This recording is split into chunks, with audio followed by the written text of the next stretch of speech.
Shalom everyone. Outpouring of the Holy Spirit Part 2. Act 2 verse 14 to 28. But Peter, standing up with the 11, raises his voice and said to them, Men of Judea and Jerusalem, let this be known to you, and heed my words. For these are not drunk, as you suppose, since this is only the 3rd hour of the day. But this is what was spoke by the prophet Joel. And it shall come to pass in the last days, says God, that I will pour out of my Spirit on all flesh. Your sons and your daughters shall prophesy. Your young men shall see visions. Your old men dream dreams. And on my menservants and on my maidservants I will pour out my Spirit in those days. And they shall prophesy. I will show wonders in heaven above and signs in the earth beneath. Blood and fire and vapor of smoke.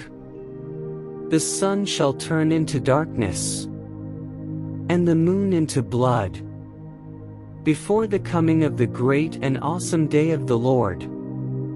And it shall come to pass that whoever call the name of the Lord shall be saved. Men of Israel, hear these words. Jesus of Nazareth, a man attested by God to you by miracles, wonders and signs which God did through him in your midst, as you yourselves also know him, being delivered by the determined purpose and foreknowledge of God, you have taken by lawless hands, have crucified, and put to death, who God raised up, having loosed the pains of death, because it was not possible that he should be held by it. For David says concerning him, I foresaw the Lord always before my face. For he is at my right hand, that I may not be shaken. Therefore my heart rejoiced, and my tongue was glad. Moreover my flesh also will rest in hope.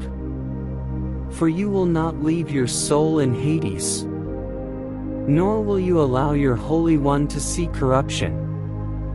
You have made known to me the ways of life. You will make me full of joy in your presence. So in the above passage Peter, it seemed, filled with the boldness and power to preach the gospel even though they faced the dangerous and hostilities environment because of the gospel. Beside, you have effectiveness in what you do.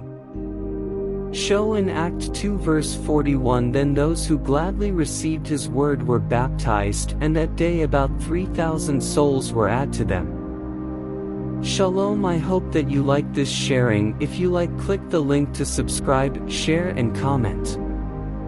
Thank you. May the Lord bless you. Before we go, I would like to include and testimonies.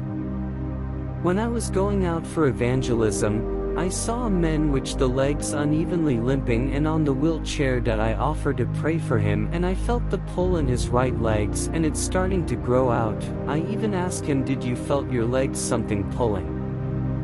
Yes, he replied. Out of this suddenly a thought came to me.